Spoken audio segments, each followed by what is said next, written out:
What is going on, guys? We are back with another video on Madden 17, and this is the fantasy franchise, and we are the Broncos, and we do have another user in the league who is the Chargers. He is Bengal. He is going to be in the top line of the description. As with any video that I have someone else that's in the video or in the series, whatever it may be. And of course, we are going to scout early. The biggest need we have is really just pass rushers and just anyone that you can cover in general. We have cornerback issues, wide receiver issues. The biggest thing we do have, though, is the offensive line, and that's been huge for us. Quarterback is an issue. Most likely not something we're going to draft, as that guy looks really good. But we are going to take a look at this guy because you never know, and he actually does look really solid. So we'll see. Most likely we're going to rock with our quarterback, Braxton Miller. And Xavier Rhodes is 1 week away from coming back from his injury, which is huge because we do actually go against Bengal, who is the Chargers, next week. And that should be an interesting one. Let us know if you want to see a live comm. You know, if this video gets, let's say, 50 likes, I'll pressure Bang. I'll pressure him if he doesn't want to, which he actually has brought it up to me, so we'll see. But we're going to start off the kickoff going against the Falcons. You've seen the team already, and that is going to be into the end zone. So early on, last week, the Broncos did not defend against the run at all well, and Doug Martin almost broke the NFL rushing yards record in a game. He was 7 yards short, and early on, it might not be a run, but it's still more damage from the running back position. 1st and 10, running to the left, and it's not looking good as Elliott is breaking tackles, and he's already almost up to about 60 yards total on the game. But they do seem to be doing a little bit better, and right there, Ryan Mallett filling in for the injured Jay Cutler does miss a wide open receiver, and that's something you cannot miss when you have it. 3rd and 6 over the middle, getting lit up. That is going to be a 4th and 2. That will also be a field goal. So the offense also struggled last week. Can they get it going early off? They're going to go in with the screen. David Johnson gets a juke, trucking the player, running down the sideline. No one looks like he's going to catch him, and they do get a touchdown just like that. First play, much better than last week. Braxton Miller isn't hurt this time. He did get injured early on in that game and did not return, but he looks to be all right. Starting off with a very easy short throw, getting a nice touchdown. Always love that as a quarterback.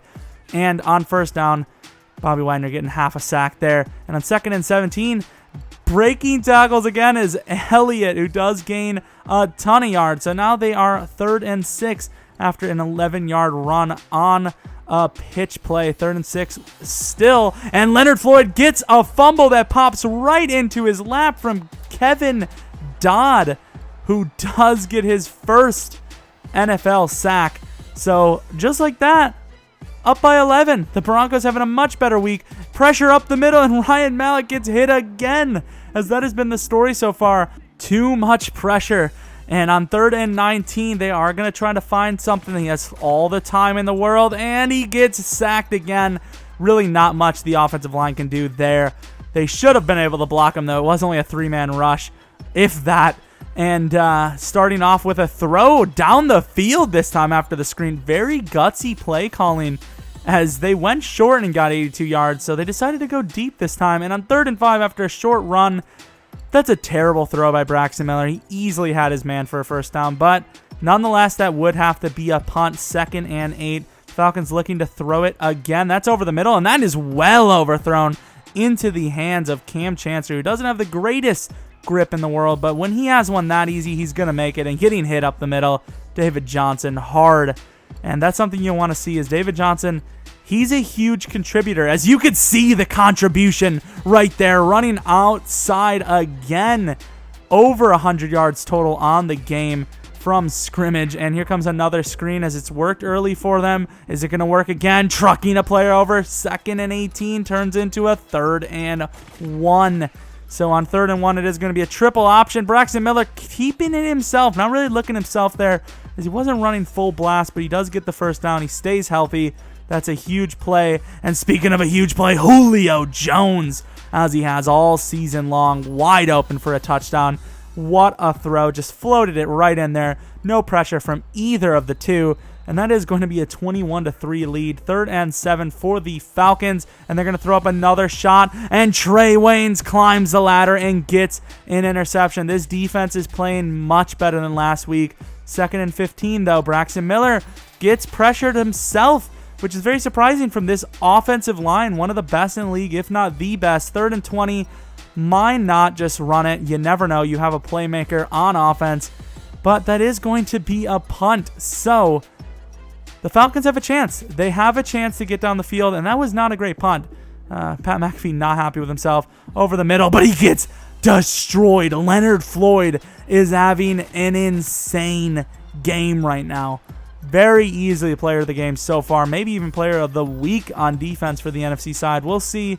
Not necessarily the all you need to get that stat line, but when you hit players this hard, force fumbles, receive fumbles, return fumbles for touchdowns, it makes it easy. It really makes it easy. So 21-3 right before half. The Broncos throwing it easily to Kevin White, and man, this team looks unstoppable so far, but there they do look stoppable as they do get sacked on 1st and 10. So even though they're doing well, the quarterback is getting hit a lot harder than you would like to, and right there, not feeling comfortable, throws an interception. So they could have put this game away early, but instead give the Falcons another shot, and they are getting down the field. 1st and 10, they're going to throw it short, and with no timeouts left, a huge play there by Vance McDonald, who could have easily gotten an extra 15 there, but it is going to be a long field goal, and that looks to be good, and it is good. So with 5 seconds left, could there be a big play in us? Could there be a touchdown? There isn't, but the problem with this play is injury on the field. Dree Archer, who is actually a very big importance on this team, does go down. So on 1st and 10, Funches getting a nice play. Inside, outside, moving around 23 yards for the 1st down. And on 1st and 10, David Johnson has room to the outside. He has got men to beat, and he beats them all. A huge block there, I believe, by Julio Jones. So that's going to be a 49-yard touchdown. David Johnson having one hell of a game. Broncos up 22 with ball after the Falcons could not do anything with it. Braxton Miller backed up into his own end zone, and he gets around a man, throws it. Is he got his guy? No, it's overthrown. It's intercepted. So you would have thought with this field position, this score, and this time left on the clock, you would have seen a lot of runs, but that's not the case. Running to themselves is the Falcons. This is some sort of Twilight Zone episode where we are seeing a little bit of role reversal. 3rd and goal, 4 yards away. The Falcons have a chance if they can get this in the end zone. Ryan Mallett having a little bit of time, getting pressured, and he had him wide open. To think what this game could have been if the Falcons actually had their starting quarterback, or a decent one. And what is Braxton Miller doing out there as he throws a terrible pass? He has Julio Jones down the field wide open for a touchdown. Misses that throw by a ton. Underthrows it and gets pick 6. So on 3rd and 10, the Broncos still looking dominant, but a 12-point victory is a lot less impressive than it was. 3rd and 7, Braxton looking to throw, and he misses his wide open target, Julio Jones. Almost throwing an interception there. So with 3 minutes left, all 3 timeouts, the Falcons, they could easily pull this one off. And on the outside, a wide open player trying to get strips. Not going to work. That man is holding on for dear life. 1st and 10, 2 minutes and 50 seconds left. Wide open yet again. And that is going to be another 1st down. So 28 yards away from the end zone. 1st and 10, dropping back to pass. Ryan Mallett looking for a target, and Leonard Floyd almost could have added just about every stat line to his repertoire today, but he does not come down with an interception. That is very tough for him. 3rd and 10, looking to throw, not open, does drop the pass. So 4th and 10, pretty much the game on the line. Very well could make the comeback still, but it's not likely, and that's a missed opportunity as they missed the throw. Dropped pass, 4th down goes to nothing. And as you guys can see on the clock, not much the Falcons can do. So pretty much this is going to be a montage of what the rest of the game basically looked like. And that's a great throw by Braxton to Julio Jones. And we played much better this week for sure. David Johnson running very well. David Johnson's been good every week. Last week I don't think he was all that great, but he's still great. Even if he doesn't run well, he does catch the ball well. The screens really open up with him. This offensive line is great. He's great. The whole team is great. Really, the only thing that we have to work on is more targets and the development of Braxton Miller as an overall quarterback. And, of course, that would be your game pretty much over once the Falcons could not convert on 4th down. So 34-16, a lot closer than it probably should have been, to be honest. But, of course, Falcons not too happy with that. And Goodwin looking like he's looking a little mad. He's like, hey, where are you going?